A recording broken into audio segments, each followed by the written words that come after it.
Réinventer l'éducation. Learning World, en association avec WISE, une initiative de Qatar Foundation. Bienvenue dans Learning World. Cette semaine, coup de projecteur sur la Finlande. Ce pays scandinave est reconnu mondialement pour son système éducatif de pointe. Des observateurs étrangers se rendent régulièrement en Finlande pour tenter de percer le secret de sa réussite. Et c'est exactement ce que nous allons faire dans cette édition de Learning World. Passons d'abord une journée dans une école de la capitale, Helsinki, pour en savoir plus sur la philosophie à la base de ce système finlandais.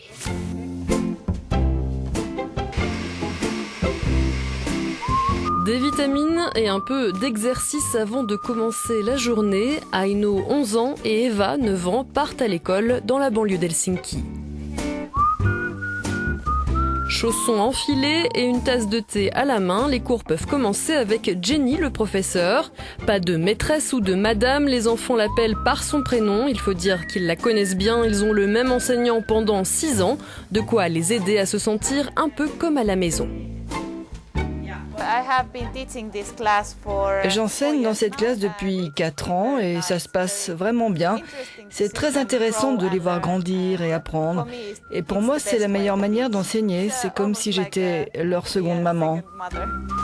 Les professeurs sont au centre du système finlandais. Ils ont au moins un niveau master et suivent une formation continue très sélective.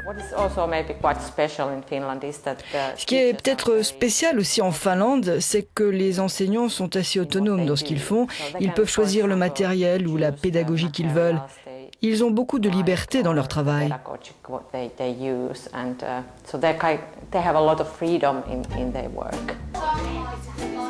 L'apprentissage se fait de manière collégiale par le biais d'expériences concrètes, comme en classe de sciences. C'est très important que les enfants connaissent leur environnement et les différentes espèces qui y vivent. Cela les aide à respecter l'environnement.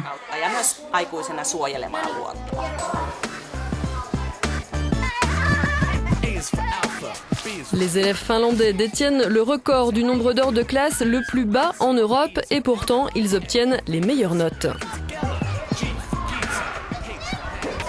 Lors des repas, ils ne sont pas encadrés, ils se servent tout seuls de ce qu'ils ont envie de manger. Beaucoup de confiance et d'autonomie, voilà donc les principes de base.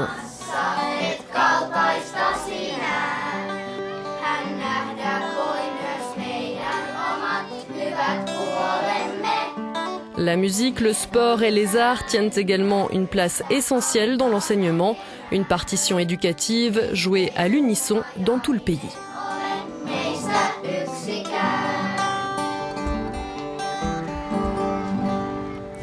Difficile de trouver des arguments pour critiquer le système éducatif finlandais, mais ce n'est pas le seul modèle, disent certains. J'ai rencontré Charles Leadbeater à Londres, c'est un analyste de l'éducation au niveau mondial. Il nous explique pourquoi ce modèle ne convient pas à tous les pays. Le système éducatif finlandais est l'un des plus performants au monde, mais je crois que vous n'êtes pas tout à fait de cet avis.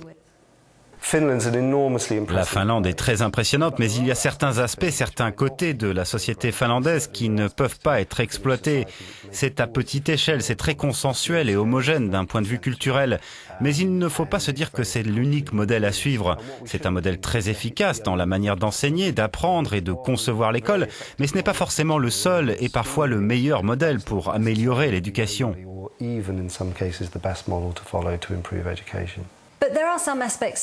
Mais certains aspects du système éducatif finlandais peuvent être appliqués à d'autres pays et à d'autres systèmes d'éducation. Par exemple, les Finlandais encouragent l'autonomie dans la classe, la créativité, l'innovation. Comment peut-on l'appliquer à une échelle plus large ?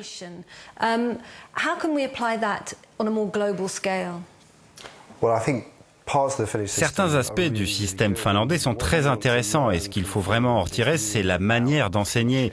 Ils ont de très bons professeurs, ils ne prennent que 10% des candidats à l'enseignement. Par conséquent, la philosophie des écoles finlandaises, c'est vraiment de leur permettre d'utiliser leur temps de manière créative pour obtenir de meilleurs résultats avec les enfants. Donc sur l'enseignement et l'apprentissage à l'école, c'est difficile de faire mieux. Certains hommes d'affaires finlandais ont réalisé qu'ils pouvaient exporter ce modèle modèles dans le monde entier en proposant des choses à piocher et à intégrer dans d'autres modèles. Qu'en pensez-vous ? Je pense que c'est une très bonne idée car beaucoup de pays ont besoin de modèles d'éducation efficaces et la Finlande en a un formidable. Donc des fragments de ce modèle peuvent être isolés et vendus ailleurs, comme la formation et le suivi des professeurs, la manière d'organiser les écoles. En revanche, il y a des choses qui ne peuvent pas s'exporter. Apprendre, c'est une vraie culture en Finlande, c'est lié à l'histoire du pays. Il y a une culture du respect et de la promotion de la connaissance. Et tout ce qui gravite autour du système éducatif finlandais est assez difficile à reproduire. Vous ne pouvez pas les emballer comme des produits et les envoyer par la poste. L'éducation, c'est bien plus compliqué que cela. Malgré les réticences de Charles Leadbeater, la réputation de la Finlande a créé une grosse demande d'exportation de son modèle dans d'autres pays. Voyons cela avec ce reportage. Le modèle finlandais fait recette à l'étranger, à commencer par son architecture. Voici un établissement scolaire flambant neuf, de grands espaces dédiés à la détente et à l'échange, une ambiance que le monde entier envie aux écoles finlandaises. En s'inspirant des théories finlandaises, d'autres pays veulent construire des espaces de travail calmes, faciles d'accès et qui encouragent les enfants à se rassembler et à travailler ensemble. Les architectes finlandais comme Heikki Luminen sont donc mis à contribution. Il a été recruté par l'émirat d'Abu Dhabi pour dessiner les plans d'une école. Il a dû calmer parfois les envies du client. Les bâtiments scolaires sont faits pour étudier, c'est là qu'est l'intérêt pour les élèves. L'architecture ne doit pas être vue comme un jouet, ce n'est pas Disneyland, c'est une école. Le modèle a été repensé pour s'adapter à la culture locale, car les écoles d'Abu Dhabi ne sont pas mixtes, garçons et filles ne doivent pas se croiser. Des aménagements pour la prière ont été réalisés. Mais l'exportation du savoir-faire finlandais ne se limite pas à l'architecture. Un groupe réfléchit également à la possibilité de vendre des formations d'enseignants, du matériel pédagogique et des services spécifiques. Les nouvelles technologies et nos méthodes pédagogiques ne sont pas construites sur un modèle de transmission du savoir de l'enseignant à l'élève, mais sur la capacité à mobiliser les élèves. Le but, c'est d'apprendre à créer du savoir ensemble.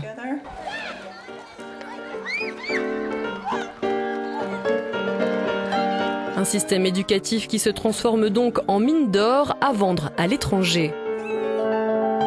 Juha Seppänen est l'homme de la situation. Il évalue les besoins des clients d'autres pays et leur propose une formule adaptée de système éducatif prêt à l'emploi. Si nous pouvons changer le monde pour le rendre plus démocratique, diminuer les guerres et la faim dans le monde, si tout cela, ça passe par l'éducation et que nous sommes bons dans l'éducation, alors faisons-le. Exportons nos valeurs et notre système d'éducation.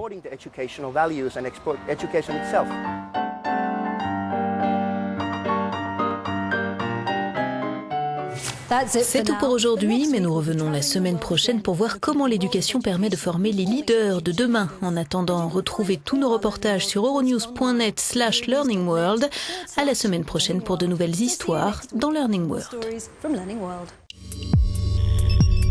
Learning World, en association avec WISE, une initiative de Qatar Foundation.